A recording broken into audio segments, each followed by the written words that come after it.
Se você está aqui agora, parado, ouvindo isso, é porque provavelmente sente algo que é difícil de colocar em palavras. Uma espécie de cansaço que não é físico. Uma inquietação que te persegue mesmo nos seus momentos de silêncio. Um peso que você carrega e que ninguém parece notar, ou talvez você mesmo não saiba nomear. É uma sensação de que falta algo, mesmo quando você tem tudo. Uma busca incessante por uma aprovação que parece nunca chegar, não importa o quanto você se esforce, não importa o que você conquiste. Isso não é sobre sucesso ou felicidade, como vendem por aí. Isso é sobre a alma. Sobre o que realmente se passa dentro de nós, homens, quando a gente se permite parar e sentir. Eu sou o William, tenho 77 anos. E levei quase 70 deles para entender uma coisa simples, mas que mudou tudo. Uma verdade que esteve escondida atrás de uma vida inteira de trabalho, de metas, de títulos e de tudo o que a sociedade diz que a gente precisa ter para ser alguém. Eu não sou um especialista, não sou psicólogo, não tenho diplomas pendurados na parede para provar nada. Eu sou apenas um homem que viveu. Vivi o suficiente para sentir na pele o que é correr uma vida inteira atrás de um eco, de uma sombra, de uma validação que nunca veio do lugar certo.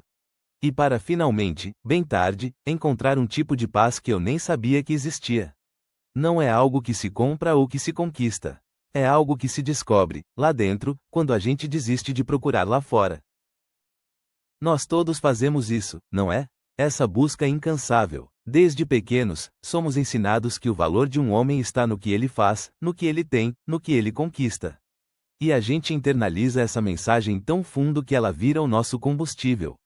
A gente acredita que a próxima promoção, o carro novo, a casa maior, o reconhecimento público, vai finalmente preencher aquele vazio que a gente sente no peito.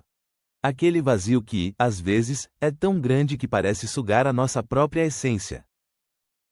A gente se sente culpado por ter esse vazio, por não ser grato o suficiente pelo que já tem. Sente vergonha de admitir que, por dentro, ainda se sente um menino tentando chamar a atenção do pai. E então a gente corre mais rápido, trabalha mais duro, se isola mais, na esperança de que, se a gente for perfeito o suficiente, se a gente vencer o suficiente, essa dor sem nome, essa sensação de invisibilidade, finalmente desapareça. Mas ela não desaparece, não é? Ela só muda de lugar, se esconde, fica mais profunda. Minha história, como a de muitos de vocês, começou muito cedo. Lembro do meu pai na ponta da mesa, sempre lendo o jornal, o rosto quase sempre escondido atrás das notícias. As poucas vezes que ele falava, era para corrigir, para apontar o que estava errado. Nunca um elogio gratuito, nunca estou orgulhoso de você, filho, a menos que eu trouxesse uma nota 10 ou ganhasse uma competição. Uma vez, eu tinha uns 8 anos, ganhei um concurso de redação na escola. Voltei para casa eufórico, com o diploma na mão. Mostrei a ele, esperando que, finalmente, ele me olhasse de verdade. Ele pegou o papel, deu uma olhada rápida e disse: "Muito bom. Agora vá fazer sua lição de casa, não perca o foco." Aquela frase, "não perca o foco", se tornou um mantra silencioso na minha cabeça. Foi ali que aprendi. O amor e o reconhecimento eram condicionais, eram prêmios por um desempenho impecável. Eu aprendi que para ser visto, eu precisava ser excepcional. Que para ser amado, eu precisava provar meu valor constantemente. E que a minha presença, por si só, não era suficiente. Eu era invisível a menos que eu fizesse algo grandioso. Essa lição se enraizou tão profundamente que eu levei para cada aspecto da minha vida adulta, sem nem perceber o veneno que ela inoculava em cada uma das minhas escolhas, em cada uma das minhas relações. Eu me tornei um caçador de aprovação, um colecionador de conquistas vazias. Era como se eu estivesse sempre correndo em uma esteira, e o objetivo final fosse um aceno de cabeça, um sorriso, um abraço que nunca vinha. Eu achava que, se eu corresse o suficiente, se eu fosse rápido o suficiente, eu alcançaria a linha de chegada e ali encontraria a plenitude. Mal sabia eu que a linha de chegada era uma ilusão, e o que eu buscava não estava em nenhum lugar externo. Estava no lugar que eu menos procurava, dentro de mim, esperando ser reconhecido. Eu me lembro perfeitamente do dia em que atingi o que muitos chamariam de o auge. Eu tinha 52 anos. Minha empresa de engenharia tinha acabado de fechar o maior contrato da nossa história. Eu estava no topo, Tinha a casa dos sonhos, o carro que sempre quis, uma conta bancária que me dava segurança para o resto da vida. Minha equipe me aplaudia, os investidores me parabenizavam. No entanto, naquela noite, sozinho na minha sala, com a cidade iluminada pela janela, eu senti nada. Um vazio tão profundo, tão gelado, que parecia sugar o ar dos meus pulmões. As conquistas, o dinheiro, o prestígio, tudo parecia papelão. Não havia alegria, não havia satisfação, não havia aquela sensação de cheguei, que eu esperava a vida toda. A vitória tinha um gosto amargo de desilusão. Eu tinha tudo, e ao mesmo tempo, não tinha absolutamente nada que importasse para minha alma. Foi a primeira vez que me permiti sentir a dimensão daquela dor sem nome. Aquela dor que me impulsionou a vida inteira, disfarçada de ambição. E ali, na escuridão daquela noite, eu entendi que eu tinha escalado a montanha errada.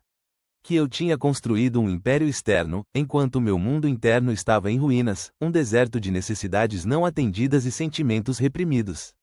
Aquele sucesso estrondoso era apenas um barulho tentando abafar o silêncio do meu próprio vazio. Esse padrão, essa busca por validação externa, não ficou só no trabalho. Ela se infiltrou em cada canto da minha vida, especialmente nos meus relacionamentos. Eu me casei com uma mulher maravilhosa, tive 2 filhos. Mas eu buscava neles o que nunca tive, uma adoração incondicional, uma validação constante. Eu queria que eles preenchessem o buraco que meu pai havia deixado. E, claro, eles não podiam. Ninguém pode. Minha esposa se cansou da minha exigência silenciosa, da minha necessidade constante de que ela me fizesse sentir suficiente. Meus filhos, por sua vez, sentiram a pressão de ter um pai que esperava deles o que ele mesmo não sabia dar. Eu os amava, claro, mas meu amor era, sem que eu percebesse, um reflexo da minha própria carência. Eu cobrava deles o que eu mesmo nunca recebi, e isso criou distância, ressentimento, uma nova camada de vazio na minha vida familiar. Eu vi o mesmo padrão se repetir nas amizades. Eu me cercava de pessoas que me admiravam, que me viam como o homem de sucesso. Mas quando eu me sentia vulnerável, quando a máscara caía, eu me afastava. Eu não sabia como lidar com a intimidade verdadeira, com a honestidade crua dos sentimentos. Porque, para mim, ser vulnerável era sinônimo de fraqueza, de não ser suficiente, de não merecer amor. A vergonha era um veneno que me impedia de me conectar de verdade. Eu tive 2 amigos, o Jorge e o Pedro, que me mostraram caminhos diferentes, mesmo sem saber. O Jorge, um colega de faculdade, é um homem brilhante. Aos 60 anos, ele ainda está correndo. Sempre um novo negócio, sempre um novo projeto, sempre uma nova meta para alcançar. Ele tem milhões, mas a cada vez que o encontro, ele parece mais ansioso, mais insatisfeito, mais faminto por algo que ele não consegue definir. Ele continua escalando, mas a cada pico, ele encontra mais vento e menos ar. Ele ainda busca aquela validação externa, aquele aceno que nunca veio do pai, talvez. E o Pedro? O Pedro era diferente. Ele também teve uma vida de sucesso, um grande empresário. Mas aos 55, ele simplesmente parou. Vendeu a empresa, comprou um sítio pequeno e começou a cuidar de um jardim. No início, eu achava que ele tinha enlouquecido. Mas quando o visitei, vi algo nos olhos dele que eu nunca tinha visto em mim, nem no Jorge: paz.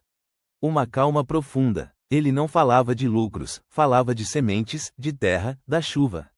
Ele falava da beleza de uma flor que ele mesmo tinha plantado. O Pedro tinha encontrado a suficiência em si mesmo, na sua capacidade de criar, de cuidar, de simplesmente ser. Ele não precisava mais provar nada para ninguém, nem para si mesmo. A validação dele vinha de dentro, do cheiro da terra molhada, do ciclo da vida que ele observava nas plantas.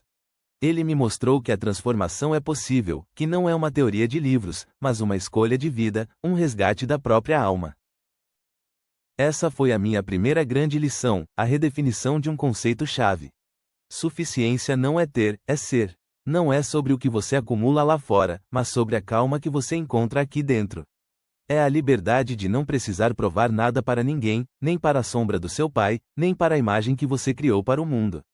É a presença, a capacidade de estar no agora, de sentir o vento, de ver o sorriso de um filho, de sentir a textura de uma fruta, sem a necessidade de que aquilo seja um degrau para algo maior. Presença é a cura para a invisibilidade. É quando você se dá permissão para existir plenamente, sem filtros, sem condições. É quando você se torna o observador da sua própria vida, e não mais o corredor incansável em busca de uma linha de chegada que nunca existiu. É a sensação de que você já é completo, já é bom o suficiente, simplesmente por ser quem você é, nada mais, nada menos. Apenas você, inteiro. Por que a solução externa nunca funcionou? Porque a gente tenta preencher um buraco emocional com coisas materiais, com reconhecimento alheio, com títulos e com o aplauso dos outros. É como tentar saciar a sede com sal. Quanto mais você conquista, mais sedento você fica. O vazio interno é um sinal, um chamado para olhar para dentro, para a dor que está ali, esperando ser sentida, acolhida e, finalmente, liberada. Não é um problema a ser resolvido lá fora, mas uma ferida a ser cuidada aqui dentro. A gente corre porque o vazio dói. E a gente acredita que o próximo diploma, o próximo cargo, a próxima grande compra, vai preencher esse buraco. Mas essa é a ilusão. É o mecanismo do medo, o medo de ser nada, o medo de ser insuficiente, o medo de ser rejeitado, que nos mantém nessa corrida sem fim. É o eco daquela voz lá de trás, da infância, que dizia que a gente só era digno se fosse perfeito. Mas essa voz é uma mentira. É uma sombra do passado que ainda tenta controlar o seu presente. E você, que está me ouvindo agora, talvez sinta essa mesma dor, esse mesmo cansaço. Saiba que você não está sozinho. E mais importante, você não precisa mais correr. Você pode parar agora. Você pode se dar a permissão para sentir o que precisa ser sentido. Para olhar para o vazio, não com medo, mas com curiosidade. Para acolher aquele menino que ainda vive dentro de você, que só queria um olhar, um abraço, eu te amo, sem condições. Você já é suficiente. Você já é digno de amor, de paz, de alegria. Não pelo que você faz, mas pelo que você é, um homem. Um ser humano, com todas as suas complexidades, suas dores, suas belezas. Não há nada a ser consertado em você, apenas a ser descoberto. Não há nada a ser preenchido lá fora, apenas a ser sentido e curado aqui dentro. Permita-se parar, permita-se sentir, permita-se ser. A verdadeira liberdade está em não precisar de nada além de si mesmo.